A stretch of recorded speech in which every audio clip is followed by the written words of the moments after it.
দিয়ে কি ভুল করলাম? আলম ভাই হারাই নিলাম? আলম ভাই আপনাদের হৃদয়ের মধ্যে আছে, অন্তরের মধ্যে। যেখানেই থাকি, যে অবস্থায় থাকি, আমি আপনাদের আলম।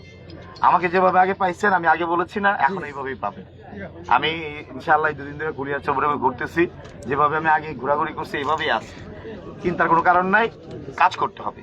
আমি অনেক ওয়াদা করেছি, আপনারা আমরা সবাই ভোট নিতে গিয়ে আমরা মানুষকে অনেক ওয়াদা করছি না, রাস্তাঘাট, ব্রিজ, কালভার্ট, এটা করবো সেটা করবো।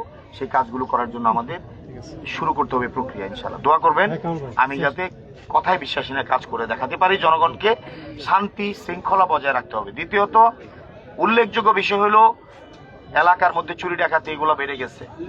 কারণ কি? মাদক।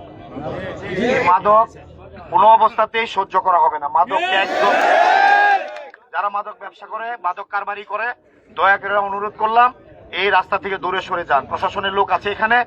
ঈদের পর থেকে অভিযান শুরু হবে মাদক কারবারি এবং সেবনকারী কেউ এলাকায় থাকতে পারে। আমার যুব সমাজকে আমি ধ্বংস হতে দেবো না এই মাদকের কবলে। অতএব আমরা একটা সামাজিক আন্দোলন গড়ে তুলবো, সবাই মিলে আমরা বুঝাবো তাদের কাজ লাগবে, কর্ম লাগবে বা কোনো কিছু লাগবে, আমরা ব্যবস্থা করব। কিন্তু এই রাস্তা থেকে বের হয়ে আসতে হবে। এজন্য সবাইকে সহযোগিতা করতে হবে। আমার জন্য দোয়া করবেন। আজকে এখানে আমরা হাসানের জন্য দোয়া করব। তারপরে প্রশাসনিক অনেক প্রোগ্রাম আছে, অনেকগুলো। আজকে অনেকে এখানে বসে আছেন, আপনাদের আমার আসার খবরে আপনারা আসছেন, সবাইকে ধন্যবাদ। আমার জন্য দোয়া চাই। আপনারা কি খেয়াল করেছেন যে কৃষক কার্ডের কথা বলেছিলাম আমরা? কৃষক কি কৃষি ঋণ মৌকুফ হয়েছে? কাজ শুরু হয়েছে? ফ্যামিলি কার্ডের কথা বলছিলাম, কি আরম্ভ হয়েছে? 14টা উপজেলা। ভৈরব কুলিয়ারচরের কি এই কনস্টিটিউয়েন্সি, এই নির্বাচনী এলাকার কোন উপজেলা পড়ছে? কোনটা পড়ছে?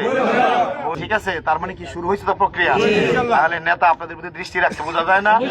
14টা থানার মধ্যে কেন ভৈরব পড়বে? নিশ্চয়ই নেতার দৃষ্টি আছে।